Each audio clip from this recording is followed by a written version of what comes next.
Yeah. 5K, 1.5K, 1.5K,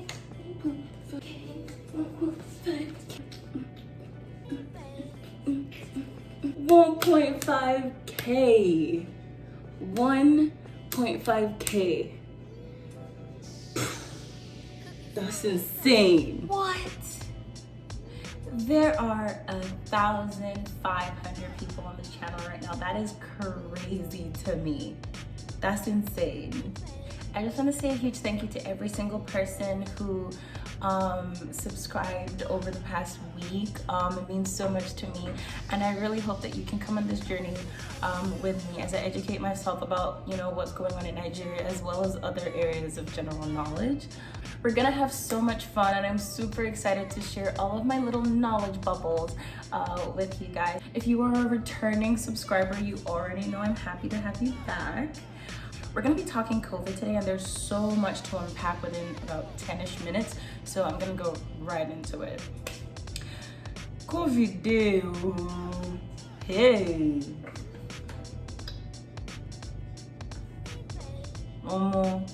Every time I see huge gatherings in Nigeria, yeah, or people going to like Bears and clubs, like the only thing that's on my mind is like, is it that Miss Rona is just picking which gatherings she used to visit? Do you get? Because it's like, in the simplest of terms, it'd be like saying I don't know what's going to happen for Nigeria. Anyway, we're not here to be emotional.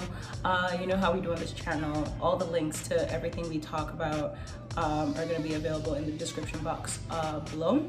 So yes, please educate yourselves, look at the facts, and please understand that this is a serious problem, guys. Let's start with the death toll. Since the virus entered Nigeria, there have been over 1,000 reported COVID-related deaths. Okay, reported being the operative word. These are only the ones that were tested and reported, should get. I remember earlier in the year when there were like a lot of people in the north that were dying like at an alarming rate, and then the government came out and said that, like, you know, people in the north are dying from fasting, and I'm like, In the first week of January alone, there were about 4,000 new cases of COVID in Nigeria, the majority of which are in Lagos. As of December 28th, it was reported that cases in Nigeria had nearly tripled. Not doubled, tripled. So you see all those December rocks, these were the repercussions. Ask your friends to tell you the truth. A lot of them caught COVID and recovered, okay? And many people know people who have died. The most important, the most important thing to remember when people tell you to limit social gatherings and wear your PPE is that when you refuse to do so, it's not just yourself you're putting at risk, okay? If you're like, you know what, COVID is not that big a deal. I mean, like one guy on Twitter said one time, COVID way soft. You know, if you choose to do that, it's not just yourself you're putting at risk. If you're lucky enough to not,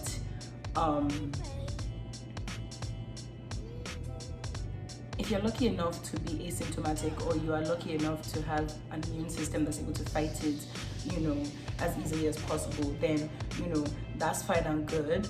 But it's like, I feel like people are forgetting that you end up passing it to people who might not be as lucky. Like, you go to the club and you're vibing, and then you come back home to meet, God forbid, your elderly parents whose immune systems are like weaker than yours, and then you now, unfortunately, will now be acting like you don't know where they got it from. Like, use sense now. People, they die. People are dying. Okay, guys, it's all fun and games until there's actually somebody you know, God forbid. Let's talk about the economic implications of COVID-19 in Nigeria. Or as I like to call it, the government, they run our streets. The Nigerian Humanitarian Affairs Minister claims that about 1.5 billion naira has been shared to the poor people in Kebbi.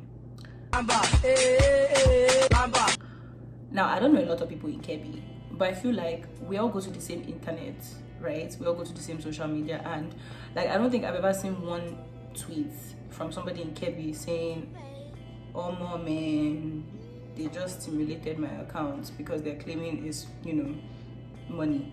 So I'm like, which kind of lamba be this one? And that's just one. Here's another one. Are you ready? Apparently Nigeria might need about $16 billion for the vaccine, and that's like nearly half of the budget for like the entire 2021. So as in, the rest of it is going to now be split between like healthcare, the education, infrastructure, you know, all of that stuff, right?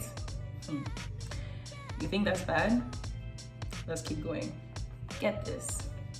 As at Monday, the Minister of Finance, Budget and National Planning, Zainab Ahmed, claimed that there was no provision in the 2021 budgets to procure the vaccines. We are doomed. Like, I don't need to scare people, but like, we are doomed.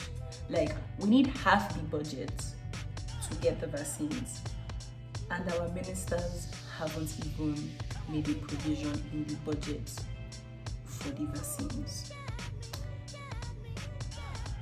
Okay, in order to save time, I suggest you take a look in the description box for this particular link to this article to learn more about the economic implications of COVID in Nigeria. But in summary, some of the things you should know are the cumulative loss in GDP is expected to range between 7.4 and 15.2 billion USD this year alone. That's one.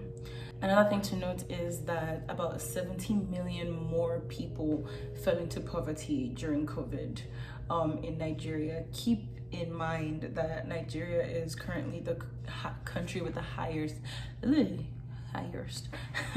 Nigeria is currently the country with the highest number of poor people in sub-Saharan Africa, and this was pre-COVID.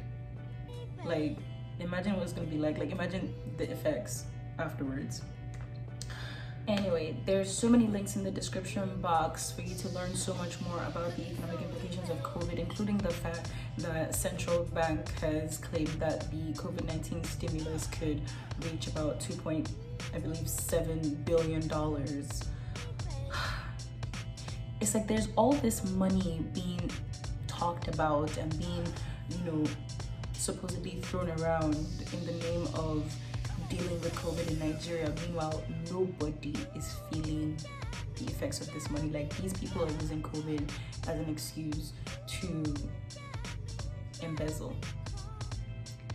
and it's very sad to think about because there's actually people dying, guys. But you know, it's Nigeria. But yeah, please stay safe, everybody. Please stay safe. I understand that not everybody can stay home, you know, because a lot of people have to go out and that's the way that they get their daily bread. But if you are privileged enough to not have to go out every day, and you're using that as an excuse that, you know, the economy cannot thrive if you don't go out. Meanwhile, all the only places you're going to are the beach and to the club, like, and Owambe, like, no offense, but like, you know, go. Please have mercy on the rest of the citizens and actually join in contributing to flattening the curve, okay? Like, I'm sure you can survive a couple months without all the jaye if it means that everybody gets their lives back after a few months, you know? I really hope you enjoyed this video. Please visit the links below and learn more. Please take care of yourselves, guys. And if you did enjoy this video, don't forget to give it a thumbs up, share, comment, subscribe, and yeah, I'm gonna see you guys next week. Thank you for watching.